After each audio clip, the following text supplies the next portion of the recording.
lot of roadkill out there. Hi, my name is Christian Morán of LatinHorror.com, and we're here interviewing YELYNA De Leon of Murder in the Woods. Hi, YELYNA. Hola, hola, YELYNA De Leon here. I love how you said that, De Leon, con sazón.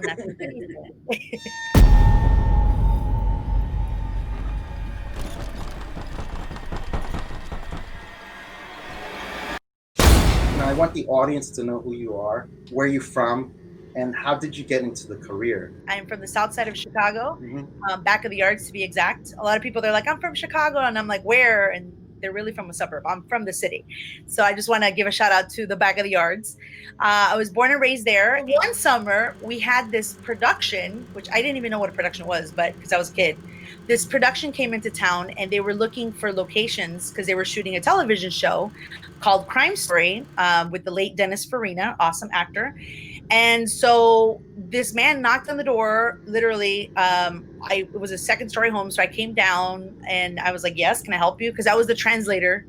My grandmother understood English, but I was the translator. So I was like, yes. They're like, hi, is your mom home? And I was like, no. And he was like, oh, okay. Well, are you home alone? I'm like, no. I'm like, my grandma's here. And they're like, oh, okay. Well, we'd like to talk to her about renting your house because we want to shoot here. And I was like, shoot? I'm thinking like gangs because I don't know anything about production at all. So I'm like, okay, hold on. So I go upstairs and I'm like, oh, abuelita, están afuera. Quieren rentar aquí para grabar algo. And then she was like, no, diles que no. So I came back downstairs and I tell them, I'm like, oh, my abuelita said no, sorry. And they're like, oh, okay, well, can we talk to her? And I was like, no, actually, she's all the way upstairs. She's not going to come down. And they were like, well, can you tell her that we have, some money? And I was like, okay. And they're like, yeah, we have $400. Wow. And I was like, okay, let me go talk to my grandma. So I go upstairs and I'm like, Wita, dicen que tienen dinero, que quieren pagar. And she was like, oh, okay, dígales que pasen. So yeah, for like an entire week, I had the whole cast, the crew, the director, the producers. It was a big television show. It was on NBC. So it was a primetime show. But my grandmother didn't know anything about craft services or anything like that. So every morning she was making breakfast for everybody. And of course, they're like, oh, Mexican breakfast, claro que sí, cafecito and conchas y todo eso. So I literally got to see Hollywood movie magic as a kid, just going, what is this? I love this. Oh my God. And so I was, a nosy little kid, and I went up to the director and I said, hey, is there anything that I can do? And he was like, actually, yeah, when you hear a gunshot, just go up to the window and just like peek out. And I was like, are you sure? Because usually if I hear a gunshot, I'm supposed to run and hide on the bed. I was like, I don't want to do that. And he was like, yeah, don't worry. It's not real. And I was like, it's not real. I was like, okay, sure. I'm a kid. I don't know. Yeah. I'm like, okay. So in essence, I ended up being an extra, we'll say. And when the episode aired a week later, I saw the window, I knew it was me, it was my shadow. Nobody knew it was me, but I knew it was me, it was my house. And so I was just like, what is this? I want to learn this. I want to know what this is. So I honestly have to remember that every time that I get sick of the industry, because it's a love-hate. I'm like, okay, you know what? I didn't come looking for Hollywood. Hollywood literally came and knocked on my door, You talked about something very important about growing up a Latino here in the United States, and that is being the translator for the family. Did you feel a more pressure when you were a translator for your abuelita and stuff like that, and being the translator of the family type of thing? Oh my God, yes. So I felt so much pressure as a kid to be a translator because, at 7 years old, you're the accountant, you're going to the bank, you're going to the bank and you're doing all these transactions. There was a lot of pressure there. My grandmother, we were, was a matriarch. So my grandmother, she was the boss. Whatever she said, that was the rule, the law of the land. And so oftentimes, people would want to do business with her, whether it was renting the house or whatever. We even had a church downstairs, which at one point I made into a theater in my house because, like I said, there was nothing to do there. So I come from the world of theater. I love theater. I love productions. I've toured all over the country. I've written my own stuff, sketch comedy, things like that. I just love, since a kid, I've been a storyteller, and I've always felt that pressure to translate. And it's really interesting because being Mexican American, like I thought everybody in my neighborhood was Mexican. It wasn't until we had like International Day that I'm like, oh, eres Ah, puertorriqueña, you're from Panama. Oh, like all my best friends, they were from all over Latin America, all over, but I didn't know that mhm, because I'm a kid. But on International Day, we all got to celebrate. And that was something that's really beautiful about Chicago is that, I mhm, mean, when it's like Puerto Rican Day Parade, it's Puerto Rican month. Like we're all celebrating. You know what I mean? Culturally, I've always been proud of my roots. And mhm. I love celebrating that. We're rich in culture. All of our history, I mean, there's so much of it that hasn't been told. So as a storyteller, that's something that I always first and foremost want to make sure that I can give cultural references and things like that because I feel like a lot of the times people that are not from where we're from they don't understand and they kind of just brush it off and they're like, oh, that would never happen, or that's not real, or that's not true, or so it's about educating when you do get in a power position, which is very, it's rare, but here I am making movies, so what do I know? I'm just telling my story, but that's something that's been really important for me. It's our superhero Yeah. power, I will say that, because Even- we're the translators, so we understand it, especially in the industry. I think that's one of the things that when we're telling our stories, it's like the feedback I've gotten is like, wow, that moment's so authentic because we get it. And when you get it, you get it. And if you don't get it, that's fine. That's what yeah. I love international cinema because I get educated, even if I've never been to that part of the world. Now I've learned something new. Yes. So it's our superhero power. That's the way I look at it. Yes. You live in the house. Why horror? Why did you decide to write a horror movie, a slasher out of all things, and you added elements of our culture, the Latino culture in it? So Murder in the Woods is a love letter to my grandmother. My grandmother and I used Oh, to take the Greyhound bus from Chicago to Mexico, which is like 36, 40 hours. I mean, it was an insane bus ride, we'll say that. And a lot of that area was Texas. So I would be in Texas. We would be on that bus for like 20 hours crossing Texas because it's so big. And that night, there is nothing to do. You look outside, it's pitch black. It was like super, super boring. So, what my grandmother would do is she would tell me these stories, these bedtime stories, we'll call them. And they were always horror stories. I know ah, I laugh now, but back then I was scared because she would tell me, everything from La Llorona to que el chupacabras, que los duendes, right? All these like stories, but she was such a great storyteller. She would tell them in first person. So she would say, y esta vez me dijo mi mamá, no salgas. Y yo salí, and, she would tell me, like, I ended up en un lugar donde estaba bailando y de repente, el señor se convirtió en el diablo y tenía la mano, like the handprint. And I'm like, yeah. what? I'm like, what? Oh my God, what happened to you? Like, she's like, y por eso no salgo en la noche. And I'm like, oh my God. So what I loved about her storytelling is that, yes, it was very scary. And everything she said always had a moral. It always had a lesson to be learned. That was actually a very fun thing for me because it would keep me up at night. And then I was like, okay, I don't want to hear anymore. I'm going to go to sleep. So those were my That's great. bedtime stories. They were always like cultural horror stories. So when the opportunity came up to make a movie, the director and I, Luis Iga, we actually were two of the handful of Latino MFA students at USC. So Luis and I got together literally and just put together all of our resources on a napkin. We're like, okay, he's like, I shot a short film before in this cabin. And I was like, okay, well, I've worked with these actors because I've been an actor in the business for a while. So I have a lot of great friends. And then we started talking about movies, like what can we make on this budget? And one of the things that we both realized is that we love horror films, especially slashers.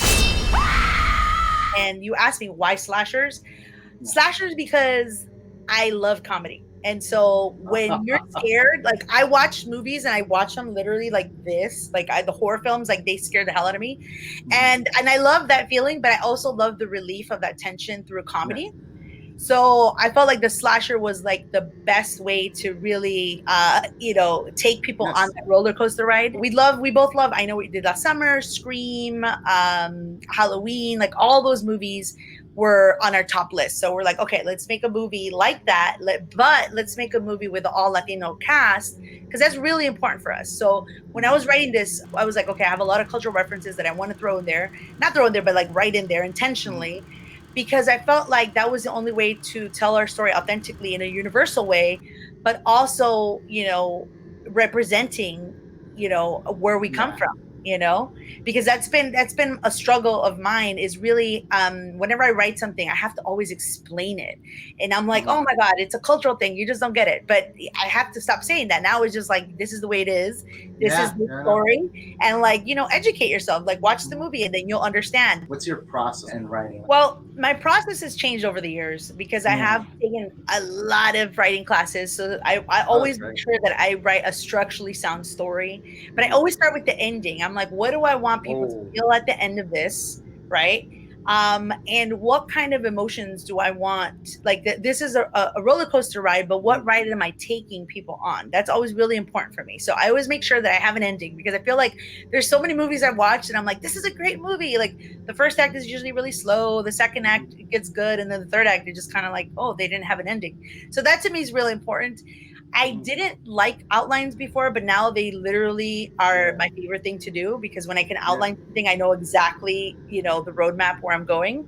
As far as the characters go, I always have specific people in mind. People ask me, like, where do you get your inspiration for these characters? And I'm like, well, they're archetypes, right? So there's certain Mhm. archetypes. You have to have the bad Yes. girl, right? Girl next door, the jock, the funny guy. I mean, those archetypes are there. And I just start thinking of like all the girls in high school. I'm like, oh, the mean girls, right? All the mean girls. And then like all the exes that were, mean. I'm like, okay, so it's a mixture of like different people. I always have in Yeah. mind certain actors. Like, I wrote the role of Chelsea for Chelsea Rendon because she played my Uh-huh. daughter in A Better Life. Oh, that's That great. was a 2011 film. It was nominated Mhm. for Academy Award for Damian Bichir. So she was somebody that I knew from day one. I was like, I want to make sure that I can write roles for you as a lead in non-stereotypes, right? Same thing with Soledad Saint Oh, that's Hilaire, great. who's played my mom several times on different projects. I love her. I mean, her resume is amazing. She's a veteran. And of course, Danny Trejo. I wrote that role with him in Okay. mind. Since day one, we were both like, Luis and I were like, it has to be Danny. And so, yeah, I always have that in my mind. I was like, Gotcha. and I was the casting director of this movie. It's called an independent film. So I had to. So that was good. I had to No, yeah. stay there. You have the stereotypical characters from horror movies. When you were putting them together, what kind of nuances did you add to it to upgrade them, if anything? Well, the archetypes are the archetypes, Yes. right? Mhm. However, there's power in language, and there's also Mhm. power in music and wardrobe and all those Yeah. choices, to add those cultural references. So from day one, like, we auditioned everybody, we really did, we Mhm. saw everybody, but we always knew, like, we wanted to make sure that we had people of color in these lead roles. And it was an interesting thing because going through the casting process, a lot of the actors that came in, they didn't have the experience of auditioning for a horror film. So some people would come in and it was like very telenovela, some people came in with the stereotype already there, which it was never written. Like, it never said he's wearing, the flannels. Gracias. Oh my god, Yeah. my Spanglish brain is like, no flannels, But they Yeah. would come in wearing that, and I'm like, where in the script is that? Like, that's nowhere at all. But that is what they were used to. They're used to those Yeah. stereotypes. So I purposely took all that out. I didn't have any of that in because I'm like, no, where there's no esse or vato or none of that stuff in this at all whatsoever. And I just wanted to see what they brought to the character. But those choices were made from day one, where Luis and I were like, okay, we want to make sure these are, the American Latino, which they're not highlighted, but it was really Uh, important just to tell that American Latino perspective, where it yeah. doesn't matter what part of the world you're watching from, you get the story. Why do you think that there's more of an emphasis on, let's say, Latinos that are outside the United States, or versus Latino Americans that grew up here? That is such a great question. And I've spent my entire career and life figuring that out because I've been in these rooms.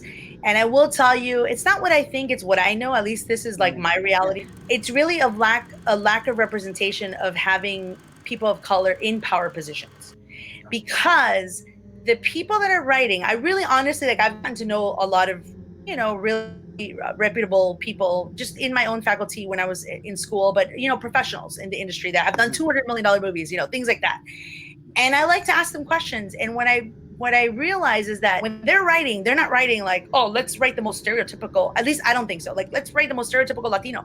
No, they're writing about the people that they know that are Latino, which are the people that work for them, which could be their nanny, their valet driver, all those characters that we already know that we've seen, or stuff that's on the news, because it's always like, oh, this gangbanger. I have never really asked somebody like, hey, are you trying to be negative? It's my interpretation that they're right. Think that they think they're doing us a service. To me, obviously, it's a disservice because there's so many other stories to tell. But it's rare to be in a room with people in high positions that really understand that difference. I think it comes down to the writers that are in the room that are going to speak up. And I've had to speak up and many times to defend my vision. And I'll tell you, it's when you're the only one and no one else is there to back you. It's one of those things where it's hard to do. I had a situation where I was in a room of 100 people. Some people of color, but not that many. And I was, it was like the Spanish Conquista right there. They were like the Inquisition, basically, right? And this is a very powerful person in the industry, was like, you need to take that picture down. And this was for my short film. So I had the grandmother in this frame on the mantle. And it was the biggest picture you've ever seen. And she was like, why are you putting her up on the mantle like she's the president of the United States or the mayor? These are poor people. They eat rice and beans. There's nothing for them to be proud of. So you need to cut that shot. That's not an introduction to that kind of character. And I'm like, and when you're getting notes, you can't say anything. You have to just sit there, and I'm typing away my notes, and I'm like, right? And so it was one of those things where it wasn't until this other woman who was a person of color, actually she was from the Middle East, she raised her hand and was like, actually, like, we have that in our culture too.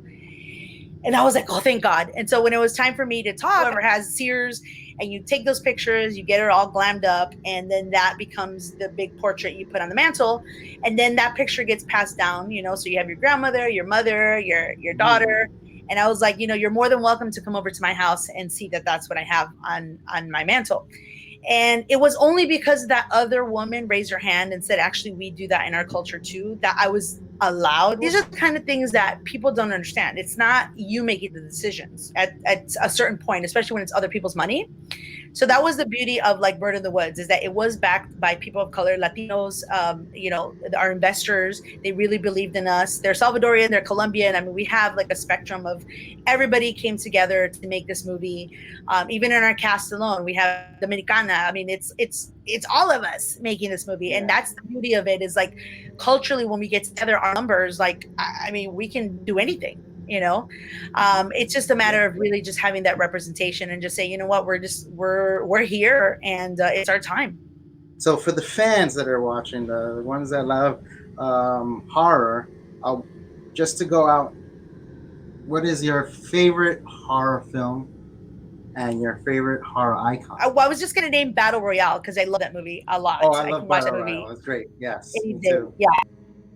Japanese. I love international cinema is what I would say. So I have a list of like international cinema, and then I have a list of like Hollywood, and then I have a list of independent. But yeah, slashers, I mean, obviously I know we did last summer. Those movies I can rewatch over and over. Horror film icon for me, my favorite, I would have to say, is Kathy Bates. She is one of the strongest, craziest, scariest characters I've ever seen portrayed on the big screen. And we all know some Latinas like that. Don't get them mad because they become Kathy Bates in misery. And if I could ever play a character like that, oh my God, I would love it. I would love it. Well, I just want to thank you for coming on and talking and spreading your experience.